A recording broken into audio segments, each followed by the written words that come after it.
Cuando hablamos de excelencia operacional, creo que la mejor definición tiene que ver con una forma de hacer las cosas, una forma de ser. La forma de hacer las cosas tiene que ver con cómo gestionamos los recursos, cómo los optimizamos para generar valor. La forma de ser tiene que ver con la cultura de la compañía. No se puede hablar, desde mi mirada, de excelencia operacional sin hablar de cultura y por ende liderazgo. La clave es ojo al guía. El líder es el que marca la pauta. Si el líder enseña cómo hacer las cosas de manera correcta, el que te mira haciendo las cosas como deben ser, tiene una buena guía. Si el cliente está más satisfecho con lo que estamos haciendo, las mediciones que hacemos en términos de eficiencia son positivas, me parece que estamos en el camino correcto. Y uno de nuestros principales proyectos el día de hoy tiene involucrado a comunidades. Y lo que hacemos es, primero, transferir conocimiento, entrenamiento. Los modelos de negocio de transportes más importantes y más exitosos son y serán aquellos que no pierden de foco el poner al cliente en el medio de la organización y todo lo demás gira en torno a él. Y voy a decirlo como una ventaja competitiva también de parte Transaltisa, es de que nosotros entendemos muy bien cuál es su necesidad. Con un soporte importantísimo de nuestra área de ingeniería y desarrollo, ponemos los camiones que son los correctos para la ruta. Hola amigos, ¿cómo están?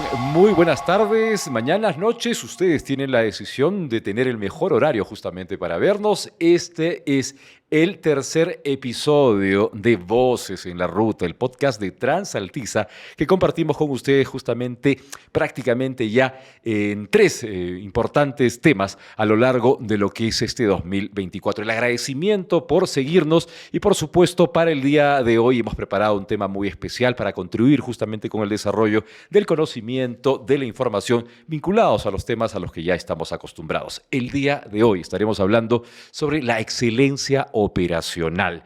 Esto para lograr el éxito de nuestras empresas, el éxito empresarial. Y para ello tenemos dos invitados especiales. Permítanme presentarles primero a quien está jugando de local, quien está ya de casa acompañándonos en esta edición, Armando Vidal, gerente central de proyectos justamente de Transaltisa. Armando, un gusto que nos estés acompañando. Buenas tardes. Un gusto, Osvaldo. Buenas tardes. Feliz de la vida de estar el día de hoy en Voces en la Ruta.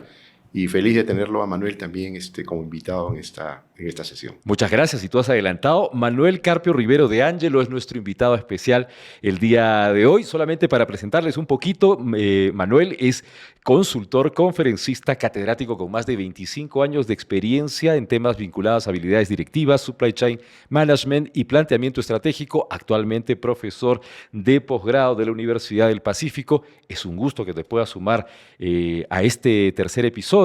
Manuel, gracias por estar con nosotros. Muchísimas gracias, Osvaldo, por la invitación. Armando, encantado de verte nuevamente. Arequipa me recibe estupendamente bien. Gracias a ambos. Arequipa está en estos días, pero con un clima hermoso. Sí. Hermoso, exactamente. Muy bonito. Ya nos estamos acostumbrando al calor, pero ver un sol radiante todas las mañanas es algo que muchos no tienen la suerte. Eso. Es cierto. Y bueno, y con ese optimismo y con esa fuerza, y acá desde la ciudad de Arequipa, aportando al país y, por qué no, al mundo sobre estos temas, iniciamos lo que hemos preparado para el día de hoy. Hablaremos sobre la excelencia operacional para el éxito de nuestras empresas. ¿Hay alguna definición precisa, exacta de lo que es la excelencia operacional? ¿A qué nos estamos refiriendo? Y en ese sentido, arrancamos contigo, Manuel. Sí, claro. Creería que no existe una definición exacta, precisa. Creo que la mejor definición tiene que ver con una forma de hacer las cosas, una forma de ser. La forma de hacer las cosas tiene que ver con cómo gestionamos los recursos, cómo los optimizamos para generar valor. La forma de ser tiene que ver con la cultura de la compañía. No se puede hablar, desde mi mirada, de excelencia operacional sin hablar de cultura y por ende liderazgo. Hablamos de una cultura organizacional, algo que necesariamente se trabaja, se crea en las empresas. En la experiencia es muy difícil, digamos, llegar a establecer un adecuado clima, una excelencia, un buen momento para que la gente entienda justamente que se quiere llegar a la excelencia. ¿Cómo es ese camino en ese sentido con tu conocimiento, tu experiencia, Armando? Lo que dijo Manuel, ¿no? O sea, definitivamente la excelencia operacional no es un asunto que lo compras en algún lado, ¿no? no se adquiere así, no crecen los árboles, ni mucho menos, ¿no? Es una experiencia que se va formando, que se va haciendo. Y yo creo que definitivamente la cultura de la empresa es la que te va a permitir avanzar en lo necesario para que el equipo pueda conseguir, digamos, lo mejor de cada uno y explotar de la mejor forma, digamos, todos los recursos que están asignados, ¿no? Para una operación especial. Un colaborador, un trabajador, me imagino, dentro de una organización, espera convertirse en alguien importante, espera tener los conocimientos, la experiencia y llegar a la excelencia. Pero en ese sentido, ¿todos entienden ese camino a seguir? ¿Qué nos puedes decir tú en ese sentido, Manuel? Mira, es interesante, y justo lo comentaba Armando, y lo conversábamos ayer en Prese, mientras que cenábamos. Cuando uno habla de cultura, tiene que comprender que uno está hablando de comportamientos. Perfecto. Los comportamientos de todos nosotros están relacionados a nuestras creencias. Es decir, nuestros valores, que son creencias, determinan las formas como nos comportamos. En la repetición de esos comportamientos se generan hábitos, y esos hábitos forman la cultura. Entonces, claro, cualquier persona de una organización que quiera transitar por la excelencia operacional, necesariamente tiene que apropiarse, transitar esas conductas para que generen hábitos y luego terminen en una cultura que acompañe la excelencia operacional. ¿Eso lo aprendemos en la empresa, digamos? ¿O uno llega, ustedes que han trabajado con muchísima gente, el profesional promedio cuando sale de una universidad, sale de un instituto, llega con esa mentalidad de querer ser excelente, de querer ser parte de la excelencia, o eso lo aprende necesariamente dentro de la empresa con la cultura organizacional de la misma? No, yo creo que salen siempre con la expectativa, ¿no?, de ser excelentes en el camino que les toca para desarrollarse como profesional, ¿no? Lo que sí a veces no necesariamente sucede es que llegan a un lugar que les permitan, ¿no?, desarrollarse de manera excelente, ¿no? Entonces, lo que comenta Manuel es totalmente cierto, ¿no? O sea, que es suerte de personas que llegan a una empresa que ya han trabajado el tema cultural, ¿no?, que reciben a las personas y los van llevando hacia esta cultura de excelencia que les va a permitir desarrollarse, ¿no? Y al él desarrollarse de una manera apuntando a la excelencia, va a hacer que el equipo lo haga, ¿no? Va a hacer de que utilice de mejor forma los recursos que se le asignan. Para llegar a la excelencia, necesariamente hay que apelar a la exigencia. O sea, aquí es un tema, no quiero sonar muy drástico en ese sentido, ¿no? Pero ¿todos pueden ser excelentes? Mira, creo que depende mucho de qué tanto compras la idea de si es que haces las cosas de manera excelente, vas a poder progresar y evolucionar como persona y como profesional.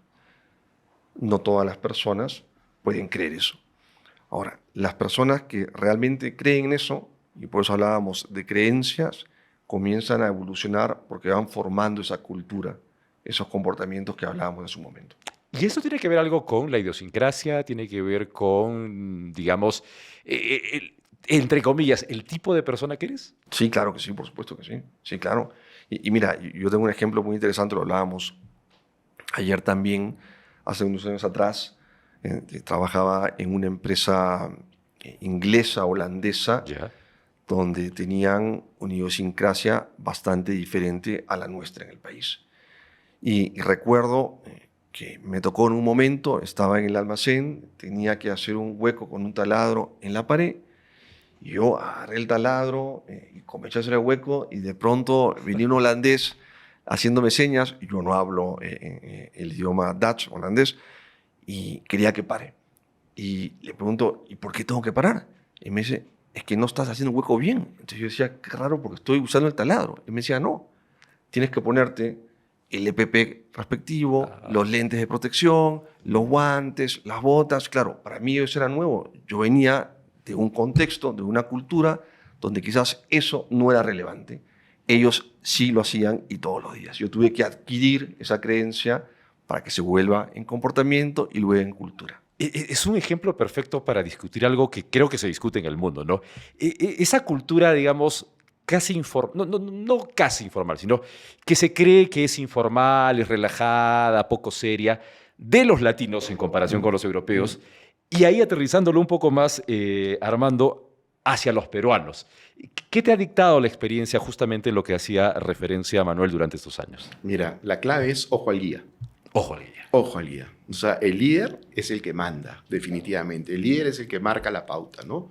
Si el líder enseña cómo hacer las cosas de manera correcta, ¿no? Si el líder dice, para taladrar la pared te tienes que ponerle PP y me lo pongo, ¿no? Entonces, lógicamente, el que te mira haciendo las cosas como deben ser, tiene, o sea, una buena guía, ¿no? Y además la obligación, y vas a ver, además, que si no lo hace, seguramente será amonestado, se le tendrá que hacer una capacitación especial, no sé, trabajarlo para que la persona pues entre, digamos, al camino de hacer las cosas Y lo de manera adquiera, ¿no? correcta. Y lo adquiera y en el tiempo sea algo natural. Y que sea algo natural, ¿no? Claro, esto no es una cuestión que tengo que hacerlo porque lo tengo que hacer en el sentido de obligatoriedad, sino que sea parte del ADN ya. Claro, claro. Y eso se forma en el tiempo. En el tiempo, De ¿no? forma sostenida. Así es. Entonces, a estas alturas, ya con estas primeras palabras, para un empresario, para una empresa, cuando hablamos de excelencia operacional, ¿podríamos decir que es un medio o un fin? ¿Cómo lo toman ellos? Mira, no creo que sea ni medio ni fin. Ya. Que creo que, y lo decía hace un momento, es una forma de hacer, es una forma de actuar. Es decir, lo vas adquiriendo en la medida que lo vas haciendo y en el tiempo se vuelve tan natural que lo incorporas y luego lo sostienes. Es decir, el éxito es sostenerlo en el tiempo y para poder sostenerlo en el tiempo tienes que hacer lo tuyo. Por eso decía ser y hacer. Uh-huh. Ahora, ¿identificamos empresas en el país que ya se manejan bajo esta visión? Todavía hay mucho por hacer. ¿Qué han encontrado ustedes, por ejemplo? Hay muchísimas empresas que están en el camino y que tienen, digamos, una marca de excelencia. Definitivamente las hay, ¿no? Y no tienen que ser empresas grandes, no tienen que ser ni medianas. Podría ser una chica que realmente que tenga una conducta que los lleve, digamos, a una excelencia operacional, ¿no? O sea, no depende del tamaño de la empresa, sino depende más bien de la suma de acciones de las personas que van llevando a que esa suma de acciones positivas hagan de que sus trabajos y su empresa sea excelente, ¿no? ¿Cómo mide y cómo se mide el éxito de la aplicación de la excelencia operacional en primera instancia en las empresas? Mira, yo creo que hay muchas formas de medirlas. Creo que cuando uno habla de eficiencia, Yeah. lo que está buscando es tratar de optimizar los recursos. Entonces, una forma de medirlo es viendo, identificando qué tan bien estoy utilizando mis recursos, ¿no? Qué tan productivo estoy siendo, qué tantos recursos, llámese tiempo, dinero, estoy ahorrando al hacer las cosas de manera excelente. Creo que eso sería lo primero. Y lo segundo, no menos importante, creo que es una consecuencia de lo primero, es el impacto en el cliente. Todo esto que hacemos está centrado en que el cliente le podamos generar valor. Si el cliente está más satisfecho con lo que estamos haciendo y las mediciones que hacemos en términos de eficiencia son positivas, me parece que estamos en el camino correcto. Ahora, vayamos entrando un poquito al rubro, digamos, en el sector transporte, en el sector carga, en el sector minería, por ejemplo, industria. Muchos creen que aquí sí se ha trabajado con más ahínco el tema de la excelencia operacional. Digamos, aquí en el Perú, ahí es donde se estaría centrando parte de este core de lo que es la excelencia operacional, o es donde se puede aprender, digamos, para el resto de empresas. En el Perú y en el mundo es lo mismo, sinceramente. O sea, no hay una diferencia en las acciones que tienes que ir tomando para volverte una operación excelente, ¿no? Hay varios factores que tienen que ver con llegar, digamos, a la excelencia, ¿no? Factores que están relacionados, ya lo hemos dicho, al tema cultural, al tema operacional, al tema del planeamiento, al tema del entrenamiento, al tema del mantenimiento, otras cosas más hay ahí metidas, ¿no?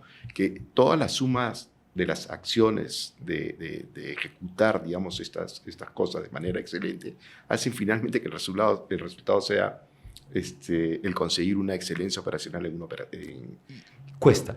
O sea, digamos, no solamente sobre el factor humano, sino también hay una inversión necesaria muy fuerte. Mira, sí, no es lo más importante. Es decir, me explico. Creo que la inversión más importante es el poder persuadir, enseñar a las personas a hacer de esto que estamos hablando una forma de vida corporativa. Luego sí, efectivamente, hay tecnologías que probablemente hablaremos más tarde, hay configuraciones, hay gestión de operaciones, hay algunas inversiones, eso es importante. Me parece que lo más importante es el convencimiento de que esa es la forma de operar una compañía. Ahora, tú citabas tu ejemplo, tu anécdota, digamos, del taladro, del hueco. A nivel de empresas, ¿qué situaciones podríamos sacar a relucir como ejemplo, en este caso Armando? La experiencia de algunas empresas en las que hayas estado, donde hayas sido parte de llegar justamente a esa excelencia operacional, casos en los que se puede haber aprendido y que son motivo justamente de seguimiento, de réplica y ejemplo en ese aspecto.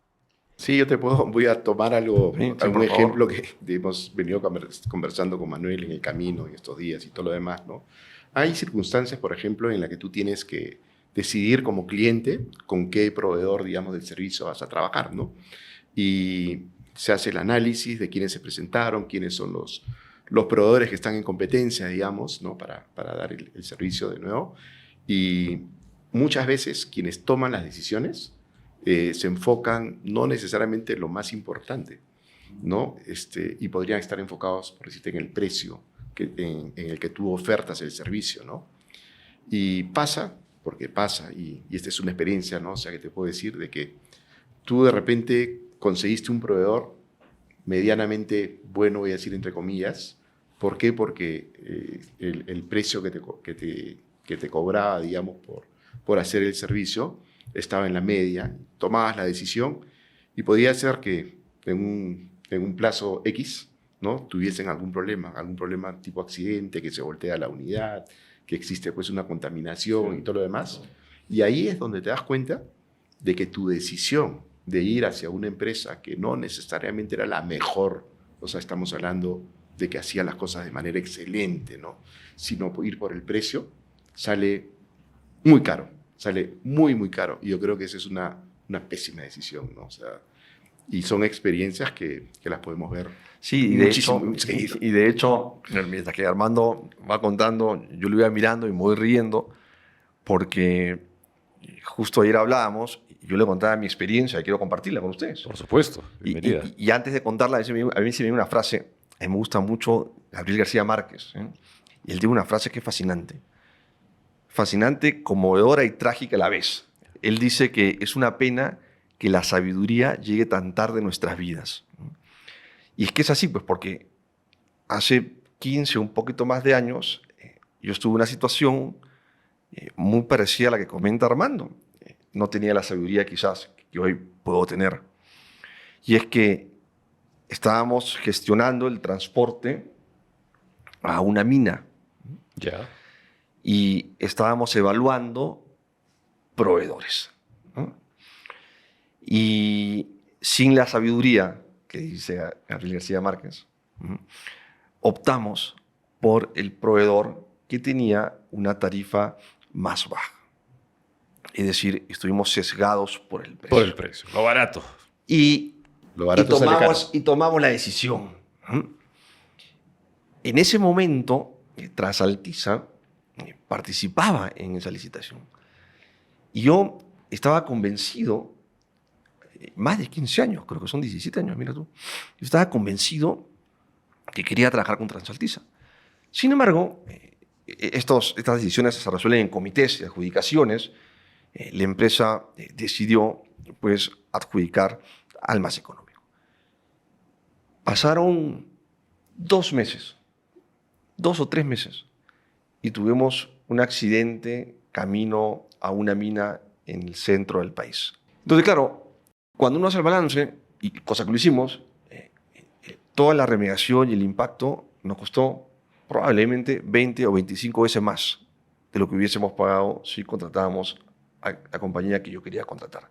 ¿Y qué es lo que pasa? Que claro, a veces contratamos proveedores de precios bajos con costos operativos altos, es decir, cuando uno mira toda la operación, todo el costo integral, quizás el precio bajo es muy atractivo. Sin embargo, como no son buenos y eficientes, todo lo que gira alrededor se vuelve caro. Y lo que tenemos que hacer es enfocarnos en proveedores buenos, que quizás el precio sea un poco más elevado, pero los costos operativos son bajos, de tal forma que tu costo integral es óptimo. Y muchas compañías se confunden y deciden sobre el precio, lo primero que ven, y no hacen la evaluación completa. Lo que hicimos nosotros hace 15 años, producto de eso, nos costó 20 veces más. Acabamos de recibir una clase Impresionante. impresionante. Y acá hablamos de algo claro, que es seguridad, por ejemplo. Sí, claro. ¿No? En el rubro en el que transporte, Sí, claro. manejo, handle de equipos, de cargas peligrosas, de todo ello, no podríamos efectivamente buscar un ahorro con la posibilidad de que la diferencia sea terrible, impagable, porque, o sea, no solamente hablamos de lo que es el costo económico que implica ello, el impacto social, Sí, claro, el impacto claro. mediático, lo que es el nombre de la empresa. La porque- marca. reputación. La marca y reputación, porque Claro. seguramente nadie se acordó cómo se llama la empresa que se volteó, sino de quién era la carga. Exactamente, exactamente, sí, es así. Y con eso, Armando, han tenido, me imagino, en todos tus años de experiencia, ver y manejar situaciones similares. No, por supuesto, varias, muchísimas, ¿no? Y nos enfrentamos a situaciones similares, yo te voy a decir, prácticamente todos los días. O sea, existe siempre la posibilidad latente de que exista un accidente, ¿no? Y lógicamente esa posibilidad va disminuyendo, digamos, la intensidad, ¿no? Cuando estás preparado y cuando tienes una operación excelente. O sea, cuando la preparación, digamos, de la gente que tiene a cargo la ejecución de la operación es óptima, ¿no? Cuando los equipos están en perfectas condiciones operativas, cuando hay entrenamiento de la gente que utiliza Seguro. los recursos, ¿no? O sea, El mantenimiento, por el ejemplo. mantenimiento de las unidades es algo pues imprescindible. Entonces, si tú dices, si no hubiese estas excelencias en estos factores que sumados hacen el total, digamos, de la eficiencia operativa, podríamos tener accidentes todos los días. Nuestras rutas son terribles. Este país, Son- las son- rutas son re son peligrosas en ese terribles. sentido. Son complejas, son complejas. Y mira, y lo que estaba explicando Armando y que comentaba yo hace un momento, tiene un nombre en la industria. Eso se conoce como el costo total de propiedad, ¿sí? En sus siglas en inglés es el TCO, ¿sí? Y lo que hace esta mirada, que tiene que ver con la excelencia operacional, es fijarnos no solamente en los costos directos de la operación, sino además de los costos indirectos. Y eso te hace ver toda la operación de manera integral y ahí sí puede ser mucho más eficiente y mucho más excelente cuando operas, por ejemplo, el transporte, ¿no? Y curiosamente, lo graficaba perfectamente Armando. No solamente ahora hablamos de lo que es, vamos a decir, esa situación que se puede generar tras un fortuito, tras un accidente, como es la remediación, sino también el fuerte impacto social que durante estos últimos años hemos visto asociado a grandes proyectos, a grandes inversiones, que quizás no han manejado adecuadamente o no han entendido muy claramente cuál es esa excelencia operacional. Y resulta que somos testigos, hablamos de grandes proyectos, de grandes inversiones, o paralizadas, o constantes conflictos sociales, porque quizás no se observó eso también. No sé, esa es una pregunta que lanzo. Sí, y de hecho lo hablábamos. Cuando uno gestiona el transporte en este caso, y no solamente el transporte en general, la operación logística, uno no puede sacar de la ecuación, y cuando digo ecuación me refiero como una variable, el impacto social. Y tú lo acabas de decir, conocemos operaciones que han surgido y siguen surgiendo conflictos sociales producto del impacto del tránsito de las unidades. Así es que cuando hablamos de excelencia operacional, no solamente hablamos de los recursos que hemos comentado y identificado, además, y sobre todo muy importante, hablamos del impacto social y cómo la compañía puede acompañar a las zonas de influencia de esas unidades, en este caso mineras, por ejemplo, cómo se pueden beneficiar, cómo se puede hacer para hacerlas parte de la operación. Eso es bien importante. Sumamente importante, ¿no? Y esto es un tema de sostenibilidad. Ya. Yo creo que en el futuro las empresas que no tengan esta visión de compartir conocimiento con las comunidades de las zonas, digamos, de influencia de las minas, están perdidas. Sí. Uno de nuestros principales clientes el día de hoy, y uno de nuestros principales proyectos el día de hoy, tiene involucrado a comunidades de las zonas de influencia de la mina. Y lo que hacemos es, primero, transferir conocimiento, claro, entrenamiento, liderazgo, o sea, enseñarles a cómo se opera una flota de manera excelente. Y en el tiempo hemos ido transfiriendo no solamente el conocimiento que es previo a la entrega de los activos que pasan a ser propiedad de las comunidades. Imagínate comunidades que antes no tenían una preponderancia, digamos, en la participación del transporte en gran minería, ahora la tienen. Ahora se han convertido en socios, digamos, nuestros, siempre guiados, digamos, por una organización de mayor experiencia, pero ellos la están ganando. Y claro, la idea es que en un futuro lo puedan hacer de igual o mejor manera que lo que estamos haciendo en este momento, ¿no? Pero eso es sostenibilidad. Y eso es lo que va a permitir en el futuro de que sigamos creciendo, digamos, como organizaciones alrededor de las minas. Hay algo que me gustaría aprovechar justamente y es en estas conversaciones la experiencia que han tenido. Nos contabas esta anécdota a la que hago referencia, nos ha sorprendido a todos, nos ha gustado mucho este tema del taladro y la forma, esa cultura organizacional. Un momentito, un hueco no se abre igual en cualquier parte del mundo. Ahora, cuando hablamos ya de lo que es las empresas, la excelencia operacional en las mismas, ¿y con quiénes trabajan? ¿Hay forma de asegurar que el que va a trabajar conmigo, hablabas este caso de la sostenibilidad, sí, sí, el impacto, contaminación y demás que se dio por ese accidente? ¿Cómo sé yo si mi proveedor o la empresa con la que voy a trabajar practica justamente la excelencia operacional o cómo la jalo a ello? Y mira, qué importante la pregunta que haces.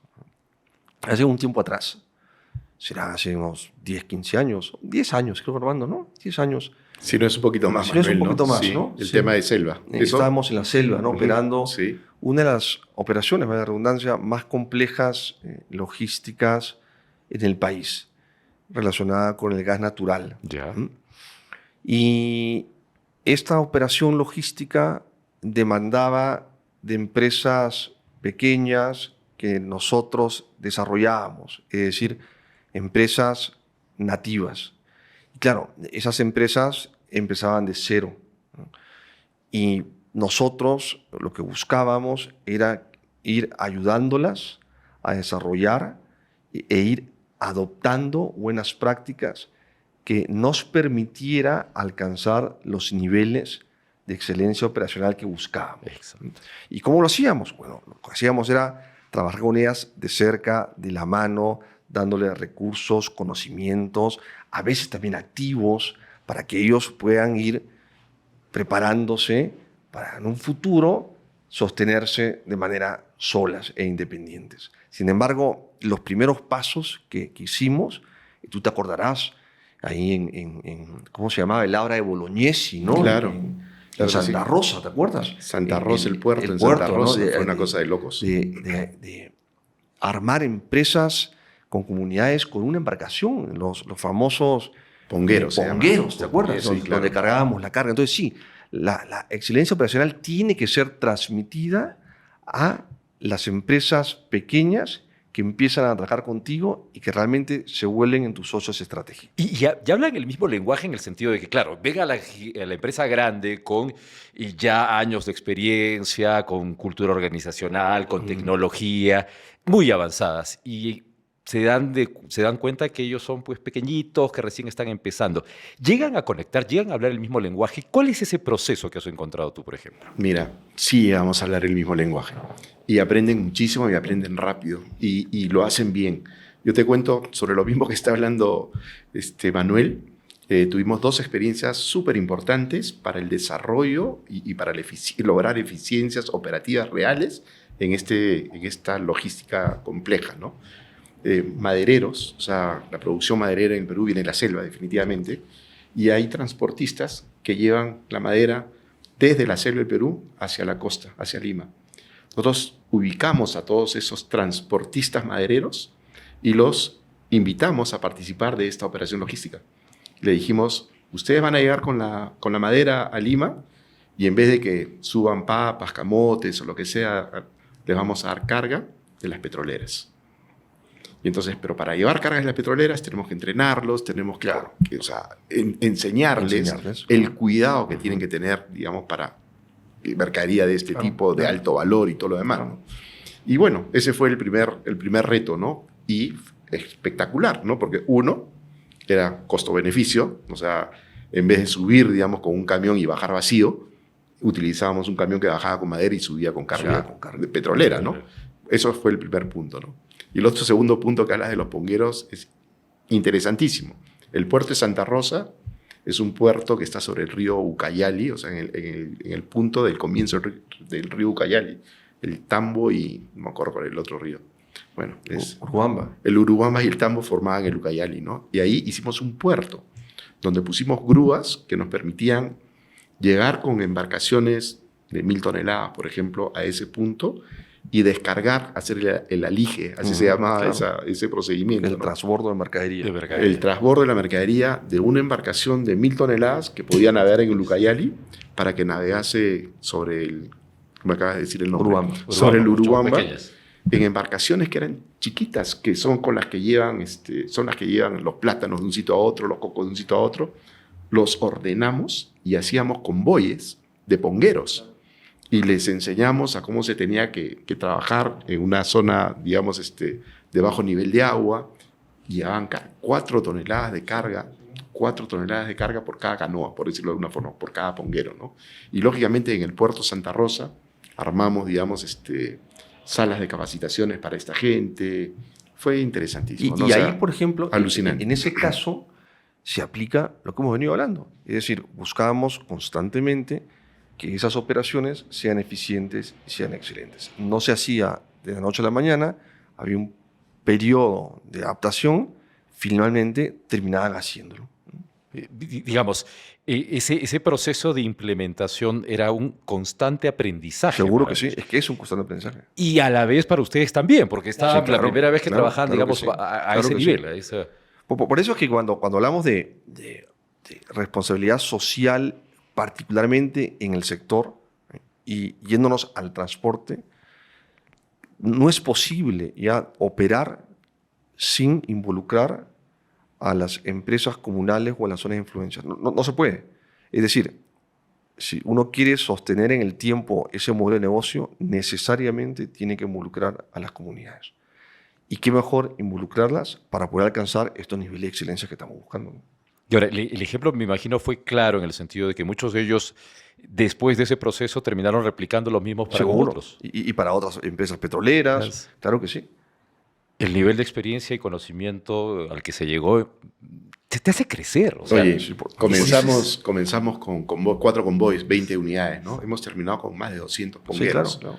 ¿Y qué cosa? ¿Por qué te digo eficiencia operativa? Es un tema relacionado al costo del cliente, ¿no? Claro. O sea, en vez de mover, digamos, esa carga, voy a decir, con helicópteros, porque no había otra opción en ese momento, cuando ya el río no tenía agua, solamente los pongueros podían pasar por ahí. No. El costo-beneficio de poder usar, digamos, esta forma de transporte fue impresionante. Y además, teníamos a las comunidades totalmente a favor de nosotros. En una zona frágil, socialmente una zona frágil, ¿no? O sea, era una complicadísimo. Y ambientalmente complicada, ¿no? Claro. Ahora, esto nos permite quizá abordar algo que no quiero dejar pasar también en esta conversación. Y es que ya en el tema del transporte, ¿les parece si bajamos del helicóptero a la tierra? En el transporte, en las rutas de las que hemos hablado, hay un tema que es fundamental también y creo que se engloba dentro de lo que es la excelencia operacional, la seguridad. Sí, claro. Papel clave en este tema. Sí, fundamental. Ahora, ¿qué aspectos tienen que tener en cuenta principalmente en materia de seguridad para estar dentro de esa excelencia operacional que evite, que creo que es lo principal, uno, vidas, hablamos de transporte, gente, choferes, la logística misma que implica, y dos, mercaderías, ¿no? El producto final. ¿Qué encuentran ahí ustedes? Mira, creo que hay dos grandes conceptos que tenemos que tener en cuenta. Cuando uno gestiona un modelo de transportes. Lo primero es enfocarse en prevenir el accidente. Es decir, hacer todo lo que haya que hacer para que no suceda. Inevitablemente, en algún momento, algo nos va a pasar. Si es que no pasa, entramos al segundo componente, que es la mitigación del evento. Es decir, el modelo de transporte debe de prevenir los accidentes, hacer todo lo posible para que no sucedan, y luego, si es que suceden, tratar de que el impacto sea el menor posible. La primera respuesta en ese sentido es fundamental. Cualquier modelo de gestión de transportes necesita ese enfoque, prevención y mitigación. Y ahora me imagino en ese sentido, ustedes en Trasaltiza ya tienen el know-how, la experiencia y mejor que nadie implementadas estas. No, definitivamente, ¿no? O sea, tenemos gente especializada en temas de seguridad y que estamos, además, soportados por la tecnología, ¿no? Nosotros en los camiones que utilizamos tenemos tecnología impresionante, ¿no? Son cámaras, por ejemplo, que le indican al conductor, ¿no? Cuando se sale del carril. Le da la señal, métete de nuevo, ¿no? Hay otras cámaras que se dan cuenta, por las actitudes del conductor, que podría estar fatigado, que incluso podría tener somnolencia. Y salen unas alarmas que le indican al conductor, tienes que parar, el conductor inmediatamente va a buscar un sitio seguro donde parar. Esa información también es recibida en nuestro centro de control. Nuestro centro de control inmediatamente pone sus ojos de halcón, tenemos otra cámara adicional que le comienza a mirar al conductor y decirle, oye, Manuel, sigue adelante, para en la primera que puedas, yo te acompaño, no te vayas a dormir, o sea, está encima del conductor acompañándolo para evitar de que finalmente cabecee y que se quede dormido. Para y el conductor es intervenido. El conductor es intervenido ya sea por el escolta, es un supervisor que está escoltando, digamos, al grupo. Podría ser también por un patrulla que está a cargo de un anillo en la ruta, y esa persona habla con la persona y le da todo lo necesario para revivirlo, por decirlo de una forma. Para poder prevenirlo. Para poder prevenirlo. Y Hablamos de prevención. Y estar seguro de que él puede seguir. Claro. Si hay alguna duda de que él puede seguir, está en la obligación esta persona de levantar la mano y decir, prefiero no seguir. Claro. ¿No? Y si no levanta la mano y el supervisor se da cuenta que es preferible que no siga, lo saca de la operación. O sea, para el camión y vemos la forma de cómo relevamos al conductor en algún momento, ¿no? Claro. Pero eso es impresionante, ¿no? Entonces, la tecnología nos está ayudando muchísimo, digamos, para evitar accidentes. Claro, y para convertir esa información que tú recibes a través de la telemetría en conocimiento. Totalmente. Y ese conocimiento te permite prevenir el evento. Lo que hablábamos en un momento. En ese momento. Claro. Claro, el uso de la tecnología, la capacidad de ese seguimiento, más que seguimiento, es un acompañamiento. Digamos. Es un acompañamiento. Es un acompañamiento. Las cifras se traducen en una reducción de accidentes, de incidencias, mayor seguridad para los conductores, mayor seguridad para sus familias, que son las que están directamente asociadas obviamente a ello. Y al final de cuentas eso nos da ventajas que otros no las tienen quizás implementadas. Hablamos de una ventaja competitiva en ese sentido. Claro, y mira, qué importante lo que comentas, porque la ventaja competitiva es eso, es decir, es cómo hago para diferenciarme en el mercado del resto. Eso es una ventaja competitiva, es por qué voy a generar valor, por qué me van a comprar a mí. Y una forma en este sector y en este modelo de negocio de vernos diferentes es a través justamente del uso adecuado de la tecnología, porque no todas las empresas tienen acceso a esos niveles de tecnología.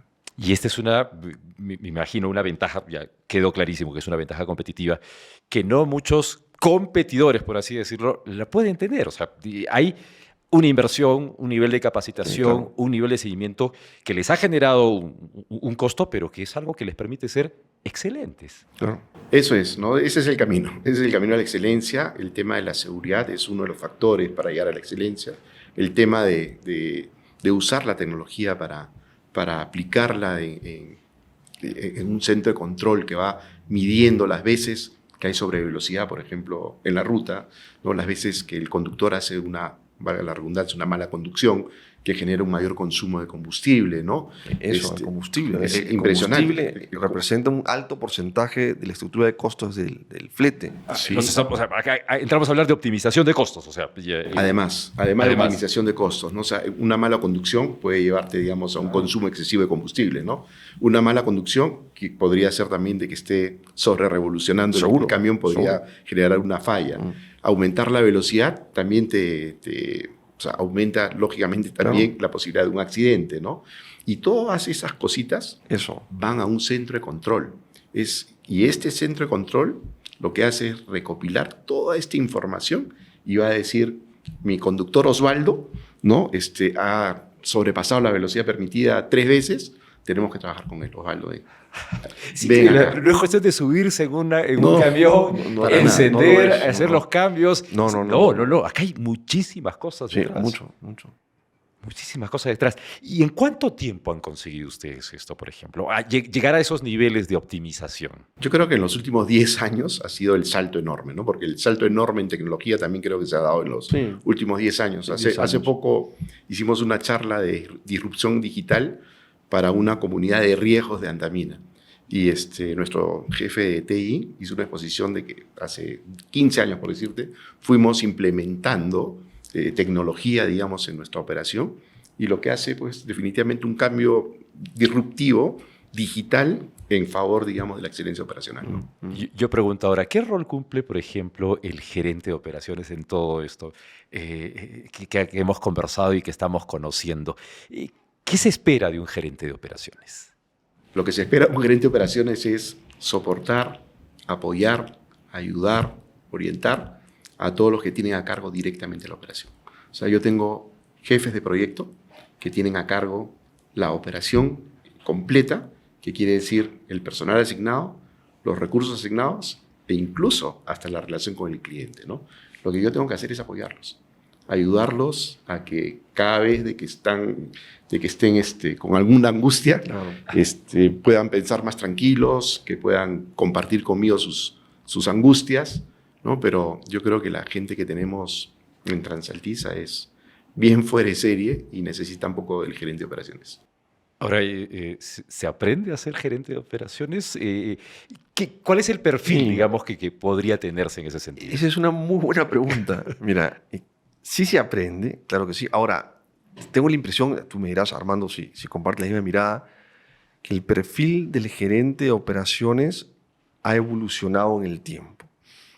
Quizás hace algunos años, 10 años, voy a poner un número, el perfil era de una persona muy enfocada en lo operativo. Hoy, el perfil no solamente tiene que estar en la operación, sino además es un vínculo importante con el cliente, dada la cercanía. Habiendo dicho eso, el perfil no solamente debe de ser operativo, me parece que necesita un componente comercial importante para poder generar ese vínculo con el cliente, para poder generar la confianza al cliente. Mira, totalmente de acuerdo, ¿no? Yo creo que el gerente de operaciones ya no es la persona técnica a cargo, digamos, de la conducción del camión, ¿no? O sea, no. Yo creo que el gerente de operaciones es más un líder a cargo de otros, ¿no? Que tienen que ayudarlos, soportarlos para que las presiones que hay todos los días relacionadas a la operación en sí puedan ser llevadas de una manera natural. Sí. O sea, no hay día que no tengamos una presión enorme. Claro. O sea, no hay día de que... No, son operaciones muy dinámicas y pasan cosas. Tenemos muchísimo, y hay la posibilidad de que muchas cosas sucedan. Sí, claro. Sí, por supuesto, claro. Y ahora, y aparte de eso es tener claro que él tiene que conocer al cliente. O sea, tiene que saber con quién está. Lo que dice Manuel, ¿no? O sea, definitivamente tenemos que estar cerca del cliente. O sea, para mí el tema operativo gira alrededor de la necesidad del cliente. O sea, el cumplimiento de los planes de transporte, ¿no? O sea, no podemos quedar mal con el cliente y no cargar lo que teníamos que cargar en el día, ¿no? Claro. No podemos dejar de cumplir con un plan de ruta, ¿no? O sea, definitivamente eso es algo vital. Mira, y es un buen punto que a veces, no siempre a veces, las compañías pierden de foco. Es decir, hoy se habla mucho de la necesidad de tener al cliente en el centro del negocio. Sin embargo, hay compañías que se olvidan de ese hecho tan importante y están más enfocadas en lo operativo y se olvidan de que el cliente es justamente quien genera la demanda operativa. Así que creería que los modelos de negocio de transportes más importantes y más exitosos son y serán aquellos que no pierden de foco en poner al cliente en el medio de la organización y todo lo demás gira en torno a él. Totalmente de acuerdo, totalmente de acuerdo. Y yo creo, además, que estando centrado en el cliente, y voy a decirlo como una ventaja competitiva también de parte de Transaltiza, es de que nosotros entendemos muy bien cuál es su necesidad.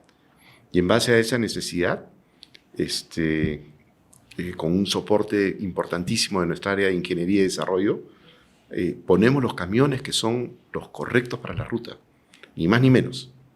Ni más ni menos. Y el otro tema súper importante es el de gestión de personas. Claro, O sea, que las personas que van a estar a cargo de esos activos asignados a la operación sean personas que estén conscientes de la responsabilidad que están asumiendo en cualquiera de las posiciones que tengan en la operación.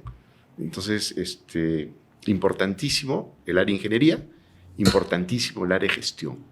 Las personas y los equipos son los que hacen definitivamente. Qué interesante esto. Cuando yo lo escucho, me llama la atención, porque no es muy común, no es muy frecuente encontrar compañías que tengan áreas que se dediquen exclusivamente al diseño de la unidad, al diseño de la configuración, al diseño de la ruta. A veces, porque es más fácil, imagino, y toma menos tiempo, se generaliza la unidad. Es decir, esta unidad se puede usar para todo. Para todo. Y no es así. Las unidades no se pueden usar para todo. Las unidades tienen que estar configuradas específicamente para la ruta, las condiciones geográficas, carreteras, trochas, inclinaciones, etcétera, etcétera. Y eso no es muy común verlo. No. Hablamos de que se está llegando a un nivel de especialización, un nivel de detalle, un nivel de precisión que justamente marca esa diferencia de la que hemos venido conversando. Exacto, sí. Sí, es así. Y mira, y es curioso, ¿no? Porque hace un tiempo atrás de esto ni siquiera se conversaba. Es decir, el tracto, por ejemplo, o la cisterna eran enlatados, ¿no? Es decir, se usaban para cualquier operación. Hoy ya no es así. Ya no es así. Hoy se diferencia y se configura la unidad adecuada porque eso se traduce en mayores beneficios para el cliente, porque está siendo más eficiente con las operaciones, ¿no? Y eso es lo que se viene, digamos, o sea, ¿qué esperan ustedes de acá a los próximos 5, 10, 15 años en este rubro? Mira, yo creo que en el camino que damos, yo te digo, en este momento lo que nosotros tratamos es cero improvisación. Correcto. ¿No? Yo voy a decir, es probable que algunas cosas se nos escapen, ¿no? Y hay algunas cosas que todavía habrán que desarrollarse y obtener mejores equipos, incluso, ¿no? Y la inteligencia artificial, yo te digo, es algo impresionante como viene, ¿no? Entonces, yo creo que sí, en los siguientes 5, 10 y 15 años va a ser mucho mejor de lo que tenemos ahora. Yo ahora estaba manejando una camioneta que cuando me acercaba al carril para cambiar de carril, el timón se movía y me llevaba a meterme al carril. Una resistencia al cambio. Si es que yo no ponía mi señal, digamos, para direccional, como que no me permitía salirme del carril en el que estaba, porque podría estar pensando, y voy a decir, la inteligencia emocional podría estar trabajando y diciendo, este señor se está quedando dormido y se está saliendo del carril, ¿no? Entonces, yo creo, Osvaldo, contestando a tu pregunta, que estamos en una etapa todavía por desarrollar muchísimo más hacia adelante, ¿no? Muchísimo más de lo que ya tenemos. Sí, y mira, ahí, intentando responder tu pregunta, que no es fácil, ¿eh? Es decir, saber qué va a pasar no es un vaticinio tampoco. Exacto, pero qué interesante. Yo quiero compartir dos miradas. La primera es que creo que el modelo de negocio va a evolucionar. ¿Qué quiero decir con esto? Que va a ser más abarcativo. Es decir, la solución no se va a quedar solo en el transporte.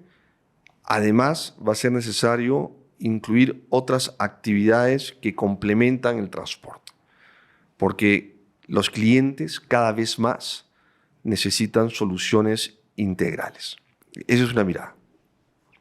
Lo segundo es que el modelo de transporte, dado la convulsión social que existe en este país, dada la naturaleza, la geografía, ¿sí?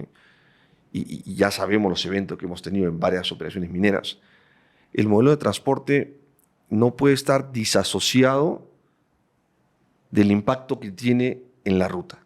Es decir, ese impacto tiene que estar considerado y deben generar mecanismos para poder mitigar ese impacto y además para poder involucrar a las personas que están en las rutas. Creo que de la experiencia Purímac que hemos aprendido bastante. Exactamente, exactamente. Porque ya sabemos lo que sucede y lo que cuesta cuando las rutas son bloqueadas por distintas comunidades. Terrible. Así que creo que esas dos miradas son importantes tenerlas en cuenta. Abrir el abanico de la propuesta de valor e insertar a agentes externos que están en la ruta y que sean parte del modelo de negocio. ¿La competencia es dura, digamos? Súper dura, ¿no? Porque al final el transporte, si lo vemos así fríamente, podría ser un commodity. O sea, tienes que llevar carga de un punto a otro. ¿Cómo llevas la carga de ese punto a ese otro punto y cuánta diferencia puedes hacer para llevar la carga de un lugar a otro y el otro lo podría hacer igual, ¿no es cierto? La gran diferencia, creo yo, entre las empresas de transporte para llevar la carga de un punto a otro va a ser el hecho de que seamos eficientes, estemos cercanos al cliente, que involucremos, digamos, o sea, que el impacto que tenemos social alrededor de la operación no sea malo, ¿no? O sea, al contrario, sino que los involucremos en esta responsabilidad del transporte, ¿no? Y ustedes lo vienen haciendo de alguna manera y es por ende también se tiene una buena reputación dentro del rubro. O sea, digamos, valgan verdades, no hay que tampoco ser muy humildes, pero a lo que es del César, lo del César. O sea, ustedes lideran en ese aspecto, no solamente en el país, sino también en el continente. Y es parte de lo que hemos venido conversando. Sí, O sea, se ha claro. implementado todo ello y ahora sí pueden decir que esa reputación bien ganada obedece justamente a todas estas buenas prácticas. Sí, de hecho, yo voy a cometer una pequeña infidencia, ¿sí? Y es la siguiente. Yo siempre quise trabajar con Transaltisa, mira tú, como socio estratégico. Y por distintas razones no pude, ¿sí? Creo que las razones principales eran porque las compañías en ese momento tenían una mirada diferente. Hoy estoy acá en Transaltisa con Armando y me enseñaba las instalaciones. Y mientras que él me las enseñaba, yo decía de lo que nos perdimos, porque creo que todo lo que nos pasó en algunos eventos y que nos costó, pudieron ser evitados. Creo que la marca y la reputación son fundamentales en este negocio de transporte. Y esa es una marca y un sello, pues, que ya se ha impregnado, digamos, no solamente en el rubro, ¿no? Sino porque hablamos, por ejemplo, y con esto vamos cerrando, Transaltisa es una de las empresas, un buen lugar para trabajarla, lo digo en español. Totalmente. No son muchas las que han llegado a obtener esa especie de certificación, esa especie de reconocimiento. Y eso implica que las cosas se hacen bien. Yo te digo que se hacen muy bien. Se hacen muy bien y el personal lo reconoce. O sea, reconoce que este es un lugar de los mejores para trabajar en el mundo, definitivamente, ¿no? Y el año pasado tuvimos una primera certificación, ahora tenemos una segunda, y esta segunda en calificación ha sido mucho mejor que la anterior. Entonces quiere decir que seguimos avanzando en ese aspecto, ¿no? Entonces, qué importante tener gente feliz de trabajar en el lugar. Este capítulo, esta edición, sacamos una serie vamos a decirlo, de riquezas en cuanto a conocimiento, en cuanto a experiencias, en cuanto a saber qué se hace, cómo se hace y el resultado que está teniendo. Ha sido un gusto conversar con ustedes. Nos podríamos extender muchísimo más. Tenemos que respetar los tiempos, por supuesto. Yo tengo mis anotaciones, me voy a llevar mis plagios, me voy a llevar todo porque he aprendido muchísimo. Y gracias en esta oportunidad por acompañarnos, Armando. Gracias, Manuel. A la producción se tiene que repetir porque hay muchísimas cosas para seguir conversando y es realmente edificante seguir conociendo cosas vinculadas al rubro y quizás también que nos sirvan de ejemplo y que nos sirvan para otro tipo de, vamos a decir, empresas, industrias, todo con el objetivo de seguir sumando, de seguir aportando para el crecimiento de nuestra región. Hablamos como buenos arequipeños en ese sentido de nuestra ciudad, pero por supuesto también del país. Muchísimas gracias nuevamente, Armando. Muchísimas gracias nuevamente, Manuel. Y nosotros estamos, obviamente, preparándonos ya para una nueva edición, para un nuevo episodio que ya les estaremos contando. Esto ha sido todo. Muchísimas gracias. Gracias a ustedes. Cuídense mucho. Adiós.